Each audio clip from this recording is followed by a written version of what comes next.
Poignant good evening, fellow South Africans and citizens of the world. And what we're going to be talking about in this video are 4 ways that expropriation of land without compensation is going to impact on every single South African. And it's going to impact in a very, very big way. The first way it's going to impact is going to be food prices will rise if food doesn't just run out. Many in the EFF and ANC have this romantic notion around small-scale peasant-style farming. A big part of the campaign to pass EWC is to allegedly redistribute farmland to create jobs for black people who were oppressed during apartheid. EWC, they argue, is a fast track to effective land reform which will bolster the wealth of the previously impoverished. Now, quite clearly, small-scale farming and even large-scale farming is not the path to prosperity. It is more often a money sink, hardly seen profits for decades. Farming is a skill and capital-intensive industry. Take it away from the current farmers, and you are left with farmers without the skill or capital to keep it going. And this isn't racism. If a non-farming white person was given a farm, they would fall just as much as a non-farming black person. It takes years of experience to get it right, especially in places like the Free State. We shouldn't be playing around with food security. Already South Africa's farming industry has suffered under threats of EWC and ever-increasing farm attacks. This is not something you merely read about in the news.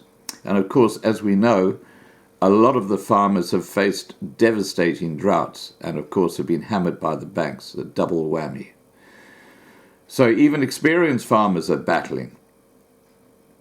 When farmers suffer, when the next harvest is uncertain, when the entire livelihoods and properties of the food producer is under threat, food security suffers, and at best the price of food rises to exorbitant amounts, or we become completely reliant on foreign imports, which the government likes to restrict and heavily tax, making it expensive again.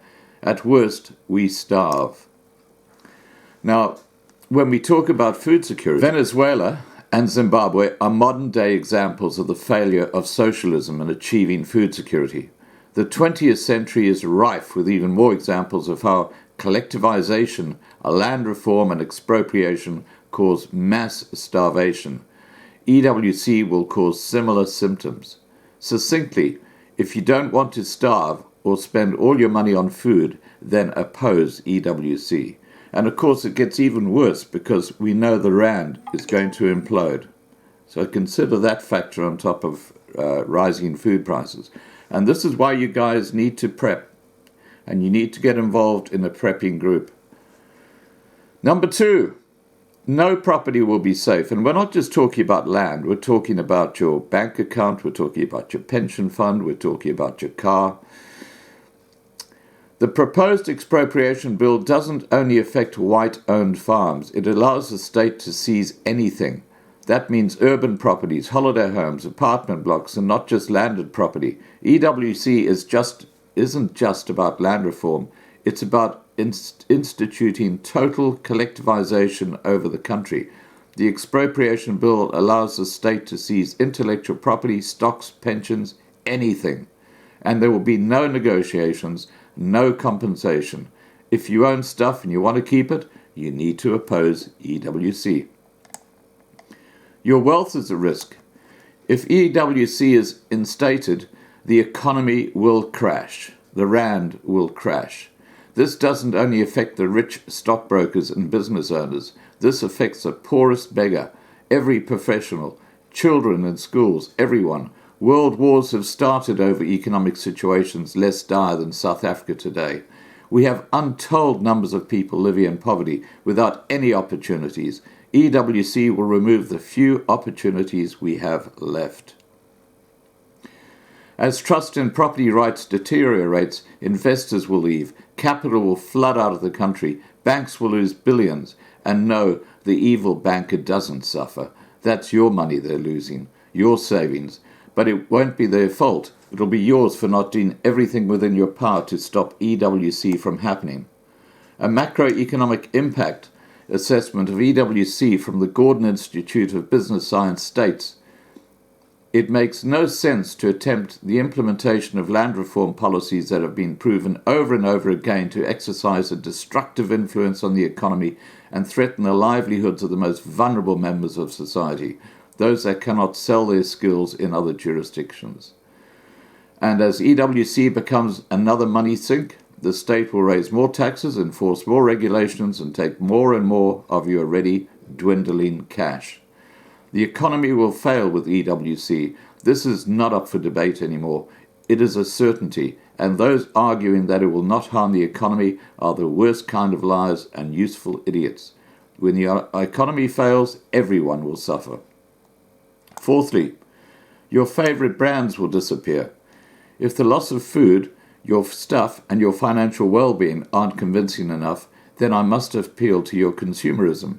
As EWC rips apart property rights and the economy, companies whose products you enjoy will leave the country. This goes for fast food chains, restaurants, cell phone brands, access to designer gear, access to private security, and all other forms of gadgets and conveniences. Companies that can leave will, because they don't want to risk losing their stuff, and because they reasonably don't want to share a huge part of their profit pie with a government run by gangsters. And that's what the ANC are, as we know. So in conclusion, most South Africans do not support EWC, but they don't need to. They just need to remain silent. Revolutions are won by stubborn and violent minorities. The pro-EWC factions in South Africa will stop at nothing to pass their bizarre pseudo-religious ideas, even at the expense of our hard-won rights, our freedom, our prosperity, and our lives. The only thing necessary for the triumph of evil is for good men to do nothing. This saying has been commonly attributed to Edmund Burke. It is way past time for more South Africans to take a popular stand against an unacceptable policy. We are not calling for mass protest or picketing. We have found those to be effective, but there are many ways you can help oppose EWC. From writing to your legislators, holding your political party accountable, writing articles for the media, donating to civil society organizations like the Free Market Foundation, Institute of Race Relations, and AfriForum, help get the word out about this policy that many South Africans are not aware of or do not care about. Share rational standard content on social media. Tell your friends and family. Don't be afraid to be vociferous. Facts are on the side of those who oppose EWC, and it is time we stopped apologizing for it. It is time to get busy and stop the oncoming destruction of South Africa. Now, obviously, there are a lot of other ways that EWC is going to impact negatively on your lives, you personally. These are just 4 of them. Please remember to subscribe to be kept informed, ring the bell for updates, and have a great evening.